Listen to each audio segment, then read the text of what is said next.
Salut à tous, c'est Marie Dupont.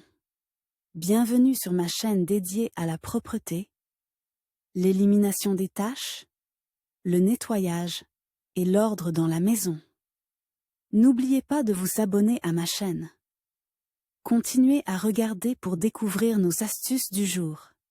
C'est parti. Après un nettoyage humide, au bout de quelques heures, toutes les surfaces sont à nouveau recouvertes d'une fine couche de poussière. Et ce, que les fenêtres soient ouvertes ou que les volets et les portes soient bien fermés. Il n'y a rien à faire contre le dépôt de poussière, mais il existe des moyens de minimiser ce processus, ce qui est très important pour les personnes souffrant d'allergies ou de maladies broncho-pulmonaires. Voyons d'où vient la poussière et comment y remédier. Après un nettoyage humide, au bout de quelques heures, toutes les surfaces sont à nouveau recouvertes d'une fine couche de poussière. Et ce, que les fenêtres soient ouvertes ou que les volets et les portes soient bien fermés. Il n'y a rien à faire contre le dépôt de poussière, mais il existe des moyens de minimiser ce processus, ce qui est très important pour les personnes souffrant d'allergies ou de maladies broncho-pulmonaires. Voyons d'où vient la poussière et comment y remédier. Source et composition des poussières. La poussière est une matière particulière fine qui est constamment présente dans l'air. Elle est présente aux quatre coins de la planète et les masses d'air la transportent sur de grandes distances. La poussière ordinaire qui recouvre les meubles de nos appartements contient du sable provenant de divers déserts, des cendres volcaniques, des particules minérales évaporées qui faisaient autrefois partie de l'eau de mer, et même des éléments provenant d'étoiles lointaines. Les sources les plus actives de poussière sur Terre sont les déserts. En outre, les vents soufflent les plus petites parties de tous les types de sol et les transportent loin de leur lieu d'habitation. Les plus grosses particules de poussière nous parviennent des volcans, où il y a beaucoup de cendres provenant d'éruptions antérieures. Un autre composant de la poussière est le produit de la combustion du pétrole, de la tourbe, du charbon, ainsi que les particules qui se répandent dans l'air lors de grands incendies. La poussière de l'espace, apportée par les comètes et les astéroïdes qui passent à proximité de notre planète, se dépose également sur la Terre. La source de poussière est l'homme et les animaux domestiques. De minuscules particules de peau cornée se détachent constamment du corps et rejoignent la masse d'air. Les plantes y contribuent également en produisant du pollen pendant la période de floraison. La composition de la poussière domestique ordinaire en termes de pourcentage est la suivante: environ un tiers, environ 35%, de substances minérales diverses. Un cinquième, 19 de cellules mortes de la peau humaine et animale. Environ 12% de fibres textiles et de petites particules de pâte à papier et de produits papetiers. Environ 7%, pollen de plantes. 3%, des substances organiques décomposées, des produits de combustion. 3% sont de minuscules micro-organismes. L'identité et l'origine du reste ne peuvent être déterminées. Dans les habitations, les sources de poussière sont les personnes, les animaux, les vêtements et les meubles, en particulier les meubles rembourrés. En outre, elle est introduite dans la maison par les chaussures, pénètre par les trous d'aération, les fenêtres et les portes. La poussière est très présente dans les appartements des habitants des grandes villes, surtout si la maison est située à proximité de voies de transport, de chantiers de construction et d'entreprises industrielles. Facteur d'accumulation de la poussière. La poussière est présente sur toutes les surfaces de la maison, mais il y a des endroits et des objets où elle est mieux retenue, alors qu'elle est moins bien éliminée. Il est intéressant de noter que dans un appartement standard de 2 pièces, la poussière peut s'accumuler jusqu'à 40 kg par an. Les meilleurs collecteurs de poussière sont les revêtements de sol en moquette. Les moquettes et les tapis, qu'ils soient synthétiques ou en laine naturelle. Les peluches des enfants.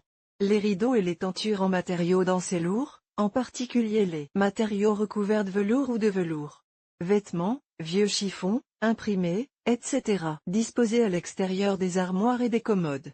Divers équipements ménagers qui attirent les particules de poussière en raison de l'électricité statique. Les endroits les plus poussiéreux de l'appartement sont la surface arrière du réfrigérateur, les espaces au sol sous les gros meubles, armoires, canapés. Fonction utile et nuisance de la poussière. La poussière est sans aucun doute nocive pour la santé humaine, mais elle a aussi des fonctions positives, car il n'y a rien sur notre planète qui soit complètement inutile. Les particules de poussière dans l'air absorbent une partie du rayonnement solaire nocif. Présentes en quantité dans les différentes couches de l'atmosphère, elles participent à la régulation du climat. De plus, Les particules fines transportées par les courants d'air sont nécessaires à la formation des nuages et des nuages de pluie. L'inhalation de poussière est extrêmement nocive pour l'homme. Certaines personnes peuvent avoir une forte réaction immunologique à la pénétration d'un nombre même restreint de petites particules. En effet, le système immunitaire perçoit les particules pénétrant dans les voies respiratoires comme des agents étrangers dangereux, et commence à y réagir activement. L'inhalation constante de poussière entraîne le développement de maladies graves du système broncho-pulmonaire. Ces pathologies touchent le plus souvent les personnes qui vivent ou travaillent en permanence dans un endroit très poussiéreux. Les poussières de construction sont les plus nocives pour les voies respiratoires. Il existe des maladies professionnelles appelées pneumoconiose. Il s'agit notamment des maladies suivantes: la silicose, qui se développe avec l'inhalation constante d'air contenant des particules de silice.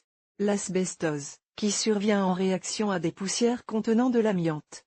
Anthracose, poussière de charbon et autres. Les poussières domestiques ordinaires sont nocives à respirer, surtout en grande quantité. Elles entraînent également le développement de maladies respiratoires, mais pas aussi rapidement que dans le cas des risques professionnels. Les plus dangereuses sont les particules de substances minérales, dont la source principale peut être appelée matériaux d'isolation thermique utilisés pour l'isolation des appartements. La poussière est également dangereuse car elle constitue un environnement favorable au développement des acariens. Ceux-ci vivent et se multiplient dans les oreillers, les matelas, les meubles rembourrés et les couvre-lits. Ces organismes microscopiques peuvent provoquer de l'asthme. Les parasites se nourrissent des particules cornées de la peau, qu'une personne perd chaque jour. Les produits de la vie des acariens peuvent provoquer des réactions allergiques. Comment lutter contre la poussière? Il est impossible de se débarrasser de la poussière pour toujours, mais il est nécessaire de procéder à un nettoyage régulier et de suivre certaines recommandations, que nous allons détailler ci-dessous. Ces conseils vous aideront à prévenir l'accumulation de la poussière et à garder votre maison propre. Rangez toujours les objets,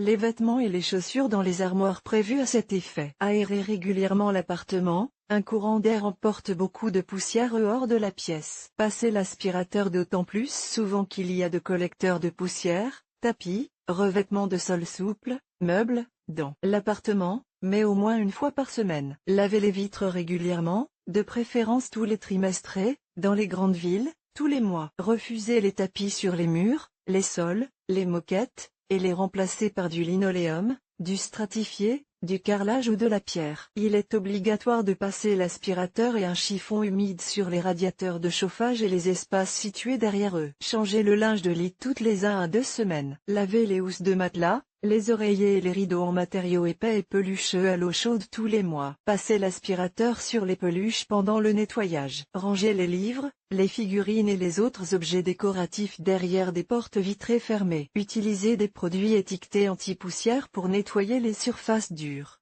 Ils empêchent les particules de poussière de se déposer rapidement. Les plantes d'intérieur telles que Chlorophytum, Traedescantia, Ficus, Dracana, Spathiphyllum peuvent aider à purifier l'air des petites particules. L'un des endroits les plus sales de l'appartement est le paillasson situé près de la porte. Il est nécessaire, car il retient la plupart des particules de poussière et des saletés apportées dans la maison par les chaussures. Mais il est préférable de le nettoyer tous les jours.